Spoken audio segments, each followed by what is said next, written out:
Merci par avance de vous abonner à ce podcast si vous l'aimez, ça m'aide beaucoup pour sa création. Hé, psst, escalader un mur lisse comme du verre, ça paraît impossible, non? Pourtant, le gecko le fait chaque jour et nos ingénieurs s'en inspirent pour inventer des matériaux futuristes. Bienvenue dans Animaterae, murmure du vivant. Chaque jour, la Terre nous raconte une histoire. Je suis Flore, j'aime contempler la nature, chercher à la comprendre et partager ce bonheur immense. Bonjour vous. Aujourd'hui, je vous emmène dans un laboratoire pas comme les autres. Ces murs, des forêts, des rivières, des falaises. Ces professeurs, les oiseaux, les plantes, les insectes. Découvrons ensemble le biomimétisme. La Terre a eu 3,8 milliards d'années pour expérimenter. Nous, avec nos quelques siècles d'ingénierie, on débarque un peu comme des stagiaires en retard le premier jour. Alors on observe, et parfois tout commence par une simple promenade. Un Suisse, Georges de Mestral, rentre de balade avec son chien couvert de bardane. Plutôt que de râler, il regarde de près, de minuscules crochets accrochés au poil. Et il comprend. La nature lui tend une idée, ce sera le velcro. Attention, pour les personnes sujettes à la misophonie, cette hypersensibilité à certains bruits du quotidien. Et je compatis, moi qui frissonne au simple contact du coton. La séquence qui suit pourrait ressembler à une petite séance de torture. Ça va? Vous avez supporté? Personnellement, c'est un son que j'arrive à gérer. Je vis avec un birdie collie, sorte de pollux poilu qui transforme chaque crapahutage en élevage industriel de bardane. Dorénavant, je le verrai comme un scientifique sur pattes. Mais l'inspiration ne se cache pas seulement dans les champs. Elle se dresse aussi au cœur de nos villes. Prenez la tour Eiffel. Derrière ce colosse de fer se devine un os.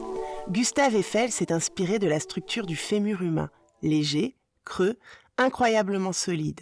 Si elle tient encore debout après plus d'un siècle, c'est un peu grâce à nos squelettes. Et puisque nos yeux sont déjà levés vers la Dame de Fer, laissons-les filer plus haut encore, vers la lumière.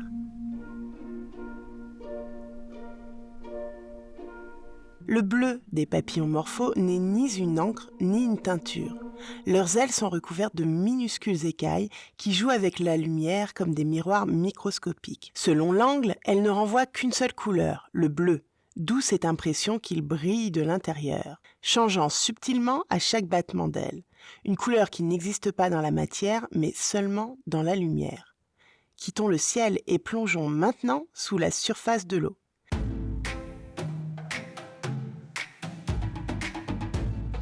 La peau des requins, hérissée de minuscules écailles dentelées, réduit la traînée et empêche les bactéries de s'accrocher. Ce détail a inspiré des revêtements hospitaliers antimicrobiens, comme quoi même le grand prédateur des océans peut se retrouver sauveur de vie. Restons encore un peu dans l'eau, mais remontons cette fois à la surface. À la découverte d'une plante singulière, le lotus. Sa feuille reste impeccable, même dans l'eau boueuse. Ses micro-reliefs empêchent l'eau d'adhérer, et les gouttes glissent en emportant la saleté. C'est l'effet lotus. Aujourd'hui, il inspire non seulement des façades auto-nettoyantes, des tissus qui défient les taches, mais aussi des revêtements hospitaliers plus propres et plus sûrs.